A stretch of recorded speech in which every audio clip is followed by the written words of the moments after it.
Olá, pessoal, tudo bem? É a professora Josane.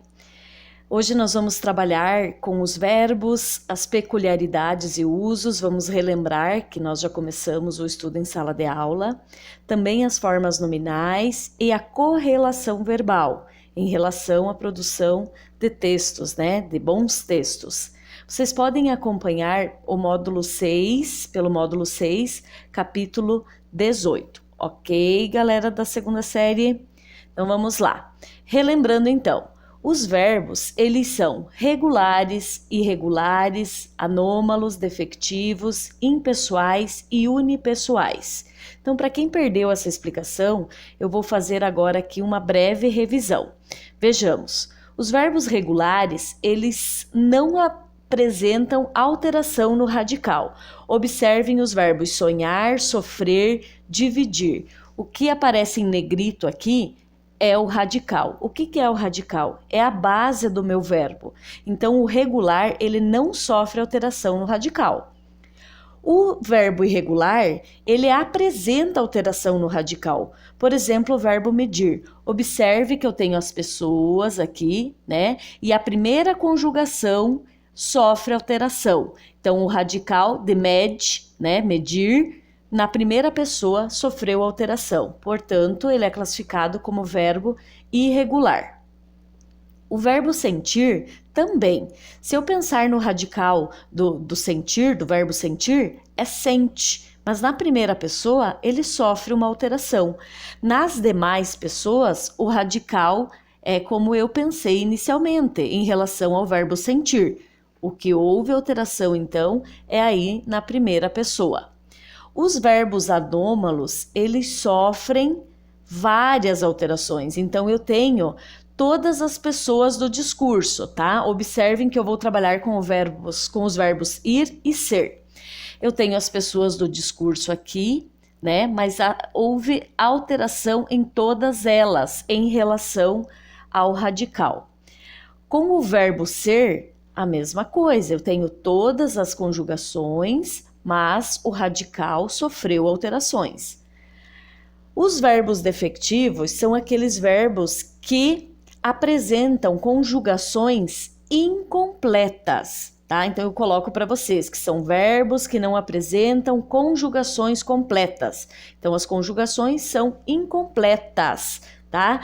Nas pessoas, nos tempos ou nos modos dele.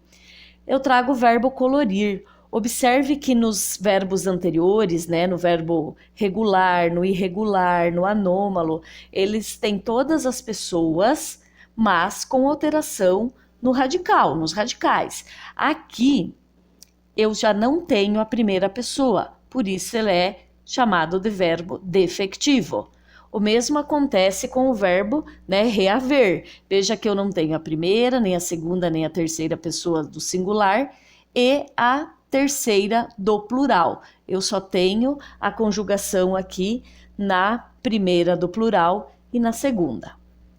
Alguns exemplos de verbos defectivos, vocês também têm outros no livro, né? Como eu falei agora, é uma revisão daquilo que a gente já tinha trabalhado em sala de aula, mas lembrando que os verbos, eles são muito importantes e principalmente na parte da produção textual, né? Como você vai utilizar adequadamente os tempos e modos. Os verbos impessoais são aqueles que não possuem sujeito. Por não possuírem sujeito, eles não têm com quem concordar. Então, eles ficarão sempre na terceira pessoa do singular. Vejam aqui. O verbo fazer, quando se refere a tempo decorrido, ele é impessoal. Se ele é impessoal, ele não tem sujeito. Então, o correto é que ele fique no singular.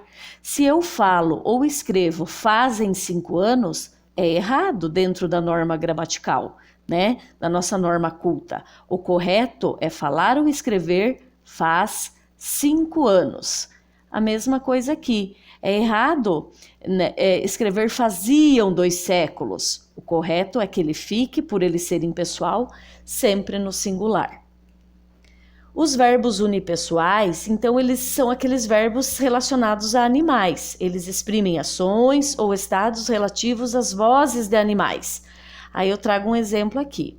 Os gatos miavam na noite enluarada. Então, observem, né, que os unipessoais são relativos a ações ou estados de animais, as vozes de animais. Mugir, cacarejar, latir, miar, etc. Muito bem.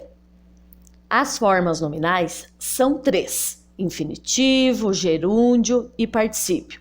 A forma do infinitivo são os verbos, né? Todos os verbos aparecem no dicionário na forma do infinitivo, que é aquele verbo que termina em R, tá? O infinitivo, nós temos as conjugações ar, er e ir, primeira, segunda e terceira, infinitivo. Todos os verbos são encontrados no dicionário na forma do infinitivo.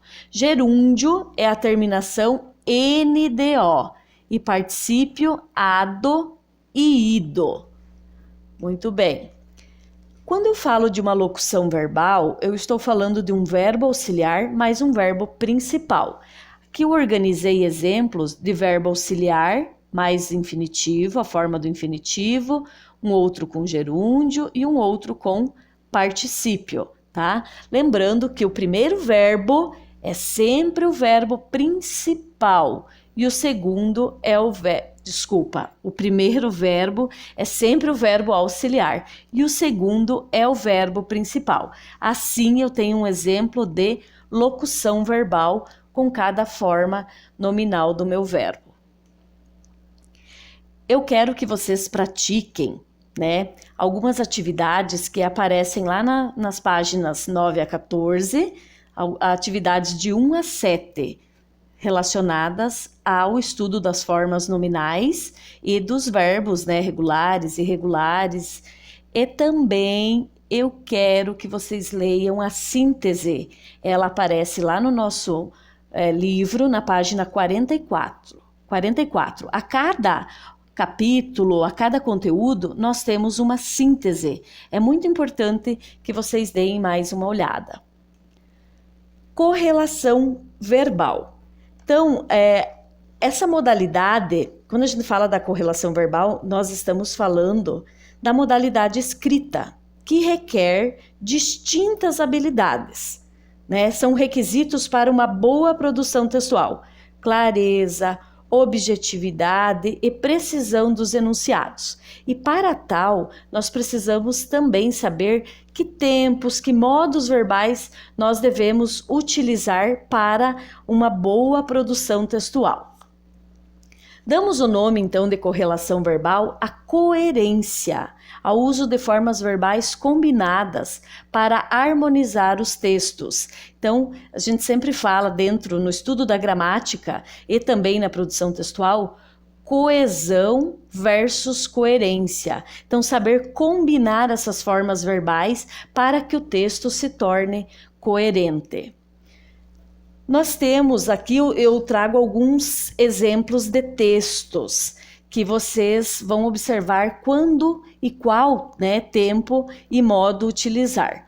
Por exemplo, o texto, a descrição, o texto descritivo, ele retrata simultaneidades, uma vez que a percepção dele é uma percepção de tempo parado, de tempo estático. Então, para que vocês façam uma boa descrição, os tempos recomendados aí são presente do indicativo e pretérito imperfeito. Isso tudo está no nosso livro. Na narração, a narrativa, ela é marcada pela progressão temporal. O ato de narrar é posterior ao fato relatado. Então, são previsões de fatos que já aconteceram.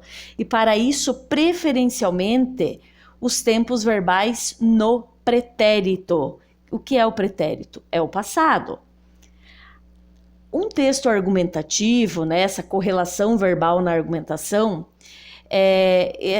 ela é marcada pela análise, pela interpretação de um ponto de vista acerca da realidade. Então, os tempos verbais, preferencialmente, né, são presente do indicativo e futuro do presente. Mais um exemplo aqui. O texto expositivo, ele presta-se também a expor ideias, porém com uma linguagem denotativa, que é aquela linguagem verdadeira, aquela linguagem do dicionário. E o texto expositivo, ele permite que nós utilizemos vários, né, diferentes tempos verbais. O texto injuntivo, ele nos dá ordens, instruções. Utiliza-se na composição desse texto injuntivo o imperativo, aquela forma que dá ordem, que estabelece ordem. Vejam, pessoal, como é importante saber esse estudo, né, saber a questão da correlação verbal e também entender os tempos e os modos verbais, para que esse nosso texto ele seja sempre muito objetivo. Nós escrevemos para alguém ler. Eu quero que vocês pratiquem os exercícios 22 ao 27 das páginas 32 a 35. Tá? É importante que vocês revejam esses slides, eu vou publicar para vocês, e também que vocês exercitem, tá? Bons estudos, fiquem bem, até a nossa próxima aula.